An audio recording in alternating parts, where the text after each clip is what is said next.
hooligans hit him extremely hard with a hard bat. अब सुनो, अब ये देखो वर्ब कौन सा है? Hit, hit hit hit, hit hit hit, ये वर्ब का रूप होता है। Hit hit hit, hit hit hit, तीनों फॉर्म एक ही होता है। अब बताओ यहाँ कौन सा फॉर्म है? V1 है कि V2 है, V3 है? V1 है, V1 है, ठीक है। हुलिगेंस, हुलिगेन मतलब उपद्रवी। हुलिगेंस का मतलब होता है उपद्रवी। जो जैसे वहां कौन मैंने क्या कहते हैं, उत्तर प्रदेश में हुड़दंगी होता है, अभी वो क्या कहते हैं उत्तराखंड में हो रहा है, सब क्या कहते हैं उसको कहेंगे हुलिगेंस। तो हुलिगेंस माने हिट करता है, मारता है कि मारा, ठीक है। ये है V2 यहां पे, ठीक है। हुलिगेंस ने मारा, हुलिगेन ने मारा, ठीक है। अब मारने का काम किसने किया? ये हो गया सब्जेक्ट, सब्जेक्ट में हो गया नाउन, नाउन में हो गया कॉमन। गिन लिया ना, आ जाओ। हिट किया किसको? हुम, हिट किया इसको, ये हो गया ऑब्जेक्ट। ऑब्जेक्ट में क्या हो गया? ये प्रोनाउन हो गया, ठीक है। Him, extremely, extremely hard, extremely hard. कैसे मारा जी? हार्ड मारा यार, बड़ी कस के मार दिया यार, वाह साहब मार दिया, बढ़ाक दे, कस के मार दिया। तो ये हो गया गुण बता दिया हिट का, ये हो गया एडवर्ब, ठीक है। Adverb of manner. ये कितना हार्ड मारा, हाय बाप, बड़ी कस के, ये हो गया एडवर्ब ऑफ डिग्री, ठीक है। आ जाओ। विथ क्या हो गया? प्रीपोजिशन हो गया मेरे भाई, और प्रीपोजिशन हो गया तो क्या? बैट हो गया इसका ऑब्जेक्ट, ठीक है। ये हो गया नाउन, नाउन में हो गया कॉमन। हार्ड क्या हो गया? बैट का गुण बता, सख्त, ये हो गया तुम्हारा एडजेक्टिव। सख्त बैड, एकदम हार्ड, सब पिठास फाड़ देने वाला। Do you understand that? अब देखो आपने क्या देखा यहां पे, अब यहां आपने क्या देखा?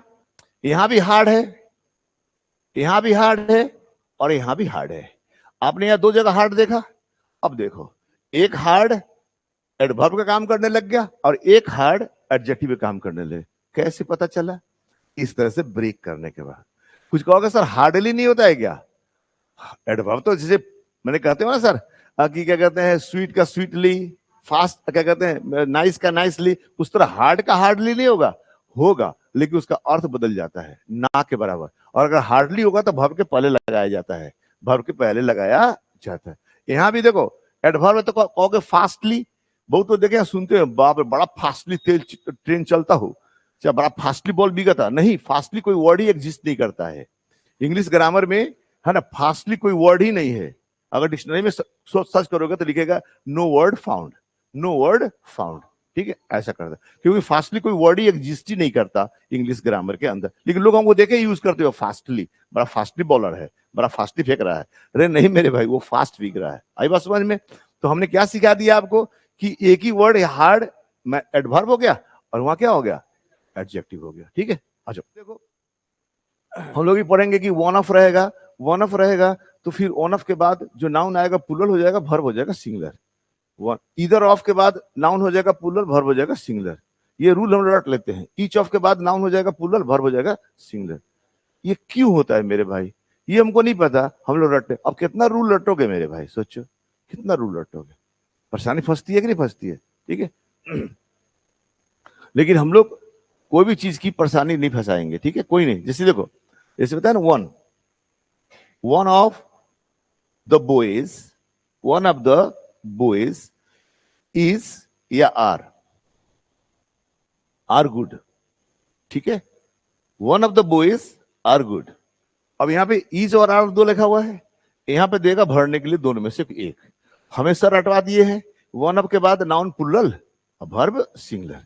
वन ऑफ के बाद है नाउन प्लूरल, वर्ब सिंगुलर। ये नाउन है, ये प्लूरल नाउन है, और ये प्लूरल है कि नहीं, और ये उसके बाद वर्ब क्या हो जाएगा? सिंगुलर। रट लिए, काम हो गया सही। लेकिन और भी तो रूल होगा। अगर इसको समझ ले कि ये नियम बना क्यों, तो फिर रटने की जरूरत पड़ेगी क्या? देखो, अब देखो ये क्या है? प्रीपोजिशन है। ये क्या है? प्रीपोजिशन है। अब सुनो, ऑफ ऐसा प्रीपोजिशन होता है जो सिलेक्शन के काम करता है, चुनाव करने के काम होता है। ऑफ एक ऐसा, फिर पता है ना, फ्रॉम सोर्स दिखाता है, टू डेस्टिनेशन दिखाता है, बाई टाइम दिखाता है। उसी तरह ऑफ भी एक प्रीपोजिशन है जो हमें बताता है क्या, सिलेक्शन, यानी चुनाव करने की बात होगा। अगर चुनने की बात आएगी तो क्या एक में से कोई चुनोगे क्या, कम से कम दो होना चाहिए। मान लो तुम्हारे पिताजी कहे कि जाओ उस दुकान में चले जाओ और अपने पसंद का एक शर्ट खरीद लो, ठीक है। तो हम गए दुकान में, उसने 10 शर्ट दिखाया, 10 में से एक चुन लिया आपने। 5 दिखाया, 5 में से एक चुन लिया। 2 3 दिखाया, उसमें से चुन लिया। 2 दिखाया तो उसमें से चुन लिया। अगर एक ही दिखा दे तो सिलेक्शन के काम खत्म। तो सिलेक्शन का मतलब क्या होना चाहिए, एक से अधिक, 2 या 2 से अधिक होना चाहिए। तो जब 2 या 2 से अधिक आएगा तो वो नाउन प्लूरल होगा कि सिंगुलर होगा, प्लूरल होगा। तो ये सिलेक्शन की बात कर रहा है। सिलेक्शन किस में से, भाई बचवे में से। तो ये सिलेक्शन की बात कर रहा है, ये सिलेक्शन की बात कर रहा है। तो ये बचवा प्लूरल होगा कि नहीं होगा, सिंपली एक से सेलेक्ट नहीं करेंगे। चलो, तो ये प्रीपोजिशन हो गया और ये क्या हो जाएगा, प्रीपोजिशन का ऑब्जेक्ट हो गया। प्रीपोजिशन का ऑब्जेक्ट का, प्रीपोजिशन के ऑब्जेक्ट का सब्जेक्ट वर्ब से कोई लेना देना नहीं है, ठीक है। ये निकल गया, ठीक है। अब बताओ इसका सब्जेक्ट बना कौन, बिना वर्ब का सेंटेंस नहीं और बिना सब्जेक्ट का वर्ब नहीं। तो इसका सब्जेक्ट बना कौन, इसका सब्जेक्ट तो है, यही सब्जेक्ट है। वन सब्जेक्ट हो गया और इसका पार्ट ऑफ स्पीच क्या हो गया, प्रोनाउन हो गया। वन सिंगुलर होता है कि प्लूरल होता है, सिंगुलर होता है। वन माने एक, ये प्रोनाउन है, सिंगुलर होता है। तो सिंगुलर अगर सब्जेक्ट अगर सिंगुलर है तो वर्ब कैसा रहेगा, तो ये सिंगुलर है तो वर्ब सिंगुलर आनी चाहिए। हमको ऐसे कुछ समझा दे तो रट्टा मारने की जरूरत है कि वन ऑफ के बाद नाउन प्लूरल वर्ब सिंगुलर।